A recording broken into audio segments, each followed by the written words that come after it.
ಜೈ ಹಿಂದ್, ಎಲ್ರಿಗೂ ನಮಸ್ಕಾರ. ಏನಪ್ಪ ವಿಷಯ ಏನಪ್ಪ ಅಂತಂದರೆ, ಇವತ್ತಿಂದ SSC GD ಎಕ್ಸಾಮ್ಸ್ ಸ್ಟಾರ್ಟ್ ಆಗಿದ್ದು. ಸೆಕೆಂಡ್ ಶಿಫ್ಟ್ನ ಯಾವ ಥರ ಮ್ಯಾಥ್ಸು, GK ಮತ್ತು ರೀಸನಿಂಗ್ ಕ್ವಶನ್ ಬಂದವು ಅಂತ ನೋಡ್ತಾ ಬರೋಣ. ಮೊದಲನೇ ಕ್ವಶನ್ ಏನಪ್ಪ ಅಂತಂದ್ರೆ, 2024ರ ಪ್ಯಾರಿಸ್ ಒಲಿಂಪಿಕ್ಸ್ನಲ್ಲಿ ಭಾರತ ಒಟ್ಟು ಎಷ್ಟು ಪದಕಗಳನ್ನು ಗೆದ್ದಿದೆ? ಇದು ಕರೆಕ್ಟ್ ಆನ್ಸರ್ ಯಾವುದಪ್ಪ ಅಂತಂದರೆ ಆಪ್ಷನ್ ಸಿ, 6 ಪದಕ. ಭಾರತ 2024ರಲ್ಲಿ ನಡೆದಂತಹ ಪ್ಯಾರಿಸ್ ಒಲಿಂಪಿಕ್ಸ್ನಲ್ಲಿ ಒಟ್ಟಾರೆಯಾಗಿ 6 ಪದಕ ಗೆದ್ದಿದೆ. ಇದು ಕ್ವಶನ್ ಕೇಳಿದ್ದಾರೆ SSC GD ಎಕ್ಸಾಮ್ನಲ್ಲಿ, current affairs in sports. Next question ನೋಡ್ರಿ. ಒಲಿಂಪಿಕ್ಸ್ನಲ್ಲಿ ಭಾರತಕ್ಕೆ ಮೊದಲ ವೈಯಕ್ತಿಕ ಚಿನ್ನದ ಪದಕ ತಂದುಕೊಟ್ಟವರು ಯಾರು? ನೀರಜ್ ಚೋಪ್ರಾ, ಅಭಿನವ್ ಬಿಂದ್ರಾ, ಹಾಕಿ ತಂಡ ಮತ್ತು ಮಿಲ್ಖಾ ಸಿಂಗ್. ಕೊಟ್ಟಿರ್ತಕ್ಕಂಥ ಆಪ್ಷನಲ್ಲಿ ಆನ್ಸರ್ ಯಾವುದಪ್ಪ ಅಂತಂದರೆ ಆಪ್ಷನ್ ಬಿ, ಅಭಿನವ್ ಬಿಂದ್ರಾ. ಅಭಿನವ್ ಬಿಂದ್ರಾ ಅವರು ಭಾರತಕ್ಕೆ ವೈಯಕ್ತಿಕ ವಿಭಾಗದಲ್ಲಿ ಒಲಿಂಪಿಕ್ಸ್ನಲ್ಲಿ ಮೊಟ್ಟ ಮೊದಲನೇ ಚಿನ್ನವನ್ನು ತಂದುಕೊಟ್ಟಿರ್ತಕ್ಕಂಥ ಒಬ್ಬ ಆಟಗಾರ.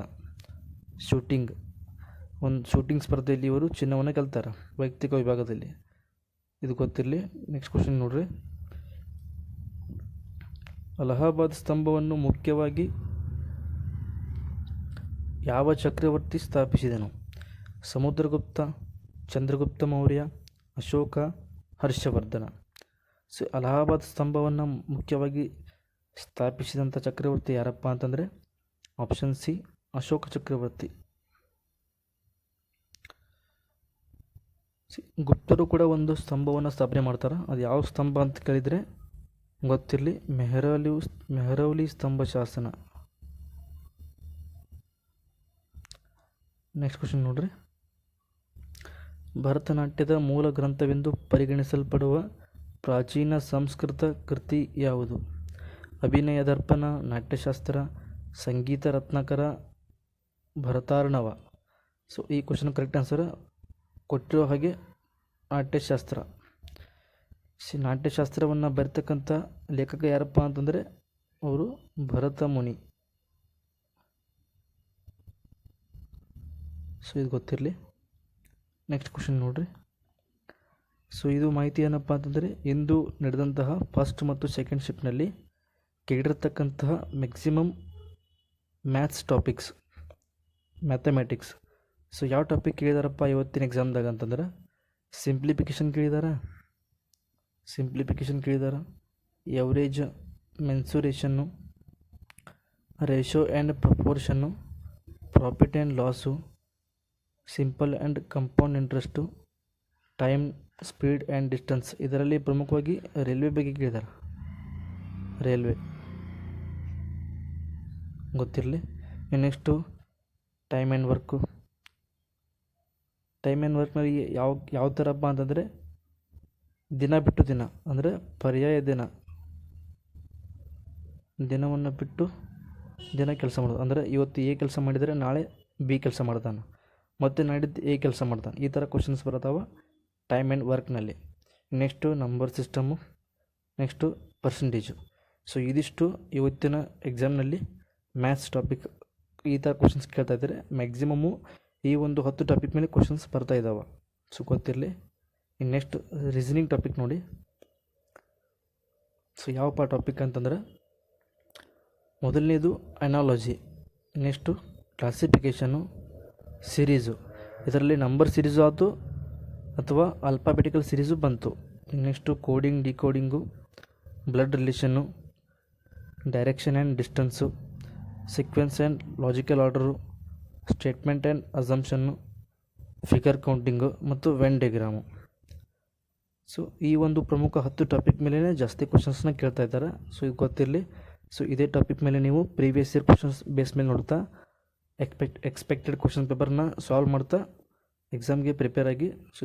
ತುಂಬ ಹೆಲ್ಪ್ಫುಲ್ ಆಗುತ್ತೆ. ನೆಕ್ಸ್ಟ್ ಮತ್ತು GK ಕ್ವಶನ್ ನೋಡೋಣ. ಆ್ಯಸ್ ಯೂಶ್ವಲ್ ಮತ್ತೆ ಪಂಚವಾರ್ಷಿಕ ಯೋಜನೆ ಮೇಲೆ ಕ್ವಶನ್ಸ್ನ ಕೇಳ್ತಾ ಇದ್ದಾರೆ. ಪಂಚವಾರ್ಷಿಕ ಯೋಜನೆ ಆಗಿರ್ಬೋದು, ಜನಗಣತಿ ಆಗಿರ್ಬೋದು, ಶಾಸ್ತ್ರೀಯ ನೃತ್ಯ ಆಗಿರ್ಬೋದು. ಇದರ ಮೇಲೆ ಕ್ವಶನ್ ಕೇಳೋದು ಕಂಟಿನ್ಯೂ ಆಗಿದೆ. ಕೆಲವೊಂದು ಇಂಪಾರ್ಟೆಂಟ್ ಟಾಪಿಕ್ನ ನೀವು ಕಂಪ್ಲೀಟ್ ಮಾಡ್ಕೊಂಡೆ ಬರಬೇಕು ಎಕ್ಸಾಮ್ಗೆ. ಸೊ ಆವಾಗ ನೀವು ಜಿ ಕೆಲಿ ಔಟ್ ಆಫ್ ಔಟ್ ತೊಗೋಬೋದು ಅಥವಾ 15+ ತೊಗೋಬೋದು ಕ್ವಶನ್ಸ್ನ. ಸೊ ಈ ಕ್ವಶನ್ ನೋಡಿ ಏನು ಥರ ಇದೆ ಅಂತಂದರೆ, ಈ ಕೆಳಗಿನ ಯಾವ ಪಂಚವಾರ್ಷಿಕ ಯೋಜನೆಯಲ್ಲಿ ಕನಿಷ್ಠ ಅಗತ್ಯಗಳ ಕಾರ್ಯಕ್ರಮವನ್ನು ಪ್ರಾರಂಭಿಸಲಾಯಿತು? ಸೊ ಯಾವುದಪ್ಪ ಅಂತಂದರೆ ಆಪ್ಷನ್ ಎ 4ನೇ ಪಂಚವಾರ್ಷಿಕ ಯೋಜನೆ, ಆಪ್ಷನ್ ಬಿ 5ನೇ ಪಂಚವಾರ್ಷಿಕ ಯೋಜನೆ, ಆಪ್ಷನ್ ಸಿ 6ನೇ ಪಂಚವಾರ್ಷಿಕ ಯೋಜನೆ, ಆಪ್ಷನ್ ಡಿ 7ನೇ ಪಂಚವಾರ್ಷಿಕ ಯೋಜನೆ. ಸೊ ಯಾವುದಪ್ಪ ಕನಿಷ್ಠ ಅಗತ್ಯಗಳ ಕಾರ್ಯಕ್ರಮವನ್ನು ಪ್ರಾರಂಭಿಸಿದಂತಹ ಪಂಚವಾರ್ಷಿಕ ಯೋಜನೆಯಪ್ಪ ಅಂತಂದರೆ ಆಪ್ಷನ್ ಬಿ. ಆಪ್ಷನ್ ಬಿ 5ನೇ ಪಂಚವಾರ್ಷಿಕ ಯೋಜನೆಯಲ್ಲಿ ನಾವು ಕನಿಷ್ಠ ಅಗತ್ಯಗಳ ಕಾರ್ಯಕ್ರಮವನ್ನು ಪ್ರಾರಂಭ ಮಾಡ್ತೀವಿ. ಸೊ ಇದಿಷ್ಟು ಇನ್ಫಾರ್ಮೇಷನ್ ಗೊತ್ತಿರಲಿ. ನೆಕ್ಸ್ಟ್ ಕ್ವಶನ್ ನೋಡಿರಿ. ಆಗಲೇ ಹೇಳಿದ ಹಾಗೆ ಜನಗಣತಿ ಮೇಲೆ ಕ್ವಶನ್ ಕೇಳಿದ್ದಾರೆ. ಜನಗಣತಿ ಪ್ರಕಾರ ಈ ಕೆಳಗಿನ ಯಾವ UT ಅಥವಾ ಕೇಂದ್ರಾಡಳಿತ ಪ್ರದೇಶವು ಅತ್ಯಂತ ಕಡಿಮೆ ಜನಸಂಖ್ಯೆಯನ್ನು ಹೊಂದಿದೆ? ಆಪ್ಷನ್ ಎ ದಮನ್ ಮತ್ತು ದಿಯು, ಲಕ್ಷದ್ವೀಪ, ಪುದುಚೇರಿ, ಚಂಡೀಗಢ. ಸೊ ಆನ್ಸರ್ ಯಾವುದಪ್ಪ ಅಂತಂದರೆ ಲಕ್ಷದ್ವೀಪ.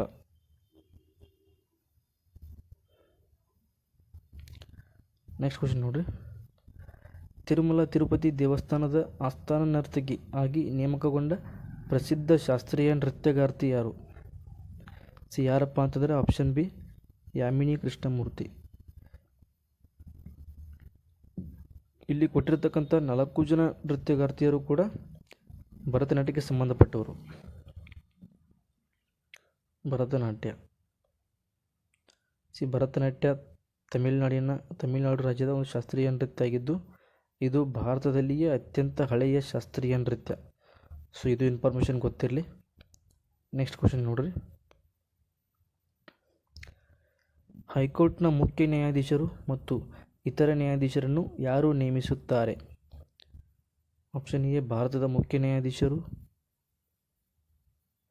ಆಪ್ಷನ್ ಬಿ ರಾಜ್ಯದ ಸಂಬಂಧಿತ ರಾಜ್ಯಪಾಲರು, ಆಪ್ಷನ್ ಸಿ ಭಾರತದ ರಾಷ್ಟ್ರಪತಿ, ಆಪ್ಷನ್ ಡಿ ಕೇಂದ್ರದ ಕಾನೂನು ಸಚಿವ. ಸೊ ಕರೆಕ್ಟ್ ಆನ್ಸರ್ ಯಾವುದಪ್ಪ ಅಂತಂದ್ರೆ ಆಪ್ಷನ್ ಸಿ ಭಾರತದ ರಾಷ್ಟ್ರಪತಿ.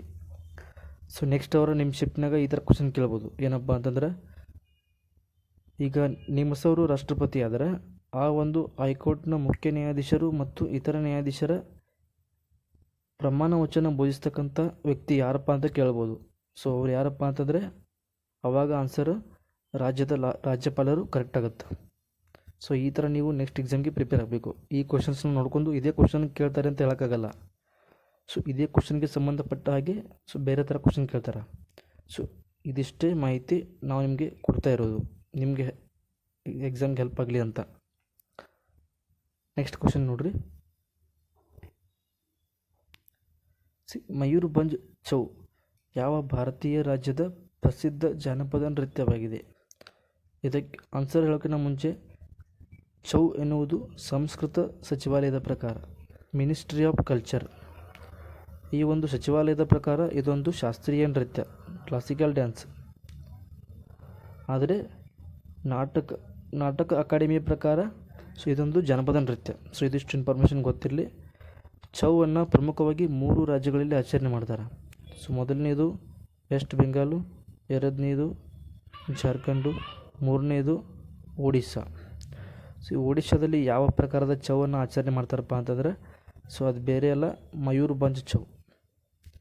ಈ ಒಂದು ಛೌವನ್ನು ಒಡಿಸ್ಸಾ ರಾಜ್ಯದಲ್ಲಿ ಆಚರಣೆ ಮಾಡ್ತಾರೆ.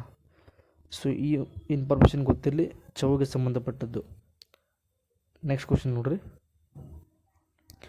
ಮಿಶ್ರ ಆರ್ಥಿಕತೆಯಲ್ಲಿ ಯಾವ ವಲಯಗಳ ಸಹಬಾಳ್ವೆ ಅಥವಾ ಕೋ ಎಕ್ಸಿಸ್ಟೆನ್ಸ್ ಕಂಡುಬರುತ್ತದೆ? ಆಪ್ಷನ್ ಎ ಸರ್ಕಾರಿ ವಲಯ ಮಾತ್ರ, ಆಪ್ಷನ್ ಬಿ ಖಾಸಗಿ ವಲಯ ಮಾತ್ರ, ಆಪ್ಷನ್ ಸಿ ಸರ್ಕಾರಿ ಮತ್ತು ಖಾಸಗಿ ವಲಯ ಎರಡೂ, ಆಪ್ಷನ್ ಡಿ ಇವುಗಳಲ್ಲಿ ಯಾವುದೂ ಅಲ್ಲ.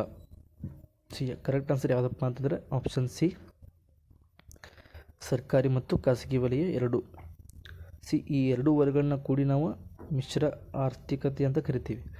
ಭಾರತ ಒಂದು ದೇಶ, ಎಂತಹ ದೇಶಪ್ಪ ಅಂತಂದರೆ ಮಿಶ್ರ ಅರ್ಥವ್ಯವಸ್ಥೆಯನ್ನು ಒಳಗೊಂಡಿರ್ತಕ್ಕಂಥ ಒಂದು ದೇಶ. ಸೊ ಆದ್ದರಿಂದ ಭಾರತವನ್ನು ಮಿಶ್ರ ಅರ್ಥವ್ಯವಸ್ಥೆ ದೇಶ ಅಂತ ಕರಿತೀವಿ. ಸೊ ಇದಿಷ್ಟು ಮಾಹಿತಿ ಇವತ್ತಿನ ಎಕ್ಸಾಮ್ಗೆ ಸಂಬಂಧಪಟ್ಟದ್ದು. ಸೊ ಇನ್ನು ನೆಕ್ಸ್ಟ್ ಯಾರು ಎಕ್ಸಾಮ್ ಬರಿತಾ ಇದ್ದೀರಿ, ಸೊ ಈ ಥರ ಕ್ವಶನ್ಸ್ ಬರ್ತಾಯಿದೆ ಅಂತ ಆಗಲೇ ಹೇಳಿದ ಹಾಗೆ ಜಾಸ್ತಿ ಕ್ವಶನ್ಸ್ನ ಪ್ರೀವಿಯಸ್ ಇಯರ್ ಕ್ವಶನ್ಸ್ನ ಸಾಲ್ವ್ ಮಾಡಿ, ಅದು GK ಆಗಿರ್ಬೋದು, ಗ್ರಾಮರ್ ಆಗಿರ್ಬೋದು, ರೀಸನಿಂಗ್ ಆಗಿರ್ಬೋದು. ಸೊ ಪ್ರಮುಖವಾಗಿ ಈ ಮೂರು ಒಂದು ಏನು ವಿಷಯ ಇದೆ ಅಲ್ಲ, ಇದು ಪ್ರೀವಿಯಸ್ ಇಯರ್ ಕ್ವಶನ್ಸ್ ಬೇಸಿಂದನೇ ಕ್ವಶನ್ ಬರ್ತಾಯಿದ್ದು. ಮ್ಯಾಥ್ಸಲ್ಲಿ ಮಾತ್ರ ಸ್ವಲ್ಪ ಕೆಲವೊಂದು ಕ್ವಶನ್ಸ್ನ ಬೇರೆ ಥರ ಕೇಳ್ತಾ ಇದ್ದಾರೆ ಅಂತ ಅಭ್ಯರ್ಥಿಗಳು ಹೇಳ್ತಾ ಇದ್ದಾರೆ. ಸೊ ಇನ್ನು ಮುಂದೆ ಯಾರು ಎಕ್ಸಾಮ್ ಬರೀತಾ ಇದ್ದೀರಿ, ಸೊ ಎಲ್ರಿಗೂ ಚೆನ್ನಾಗಿ ಸ್ಟಡಿ ಮಾಡಿ. ಇದೇ ಥರ ವಿಡಿಯೋನ ಬಿಡ್ತಾ ಇರ್ತೀವಿ. ಇದೇ ಥರ ವಿಡಿಯೋಗಾಗಿ ನಮ್ಮ ಚಾನಲ್ಗೆ ಸಬ್ಸ್ಕ್ರೈಬ್ ಆಗಿ ಅಂತ ಹೇಳ್ತಾ ವಿಡಿಯೋನ ಇಲ್ಲಿಗೆ ಮುಗಿಸ್ತಾ ಇದ್ದೀನಿ. Thank you.